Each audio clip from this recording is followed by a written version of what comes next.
According to Joe Biden's advisors, he doesn't want to involve U.S. and Chinese friends in a headlong clash. President hears region's concerns and does not want conflict, according to a senior White House source in the Indo-Pacific. Nations do not want to be trampled by a headlong clash between the U.S. and China, according to Joe Biden's top aides.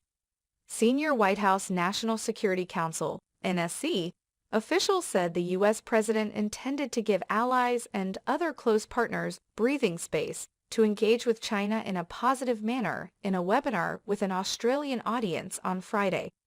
Biden had been paying attention to the issues in the region, according to Edgar Kagan, Senior Director for East Asia and Oceania at the NSC.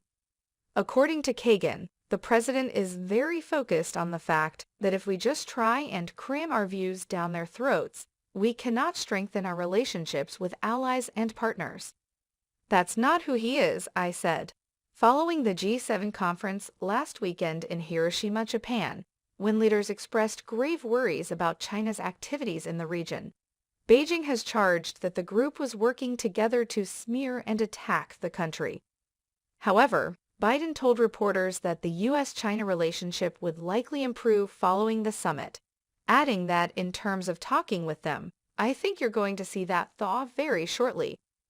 The Australian government is likewise working to stabilize relations with China. Anthony Albanese, the Prime Minister, has said he would be open to visiting Beijing later this year provided export restrictions were lifted. Even though there would be very serious competition between the two nations, Kagan stated on Friday that Biden had long been very clear that he does not want conflict with China. In a webinar presented by the United States Studies Center at the University of Sydney, Kagan said, "We both have strong interests and important interests, but that doesn't mean that we can't find ways in which we're able to at least sit down together, work together where possible." The NSC's Director for Indo-Pacific Policy, Mira Rapphooper, acknowledged that Biden's recent comments encouraging productive dialogue with China were also an important tool of alliance management. She agreed that allies and partners in the area, as well as elsewhere in the world, don't want to feel as though they're being forced to choose between two competing great powers. They don't want to feel as though they are being trampled by a head-on collision, according to Rapphooper. He chose to signal that to the rest of the world as well, because for so many allies and partners, having that little bit of breathing space where they feel like they, too, can engage China on constructive terms if they need or want to is really important. Biden shortened his trip to the area and postponed planned trips to Australia and Papua New Guinea so that he could concentrate on the crucial discussions with congressional Republicans regarding the debt ceiling.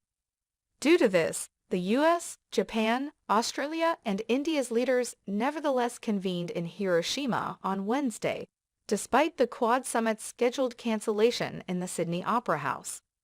Kurt Campbell, the NSC's coordinator for Indo-Pacific issues, stated during the same webinar that Biden went to Japan despite the trip being delayed because it would be catastrophic to do so.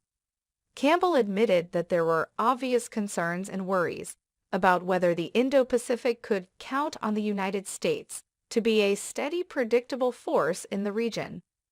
He said Albanese and Biden had signed a blockbuster agreement on climate and the provision of critical minerals, despite Biden's deepest regrets being voiced to Albanese. Additionally, Biden and Albanese took action to make sure all elements of AUKUS were on track, including the nuclear-powered submarine idea and cooperation on other cutting-edge defense technology.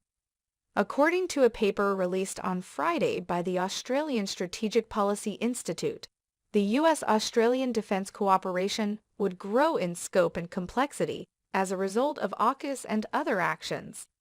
However, Colonel Alan W. Throop, a U.S. Army War College Fellow at ASPE, claimed that U.S. military personnel frequently did not fully grasp Australia's sensitivities to upholding its national sovereignty. In dealing with the Australian defense system, he urged the U.S. Department of Defense to understand that sovereignty is essential.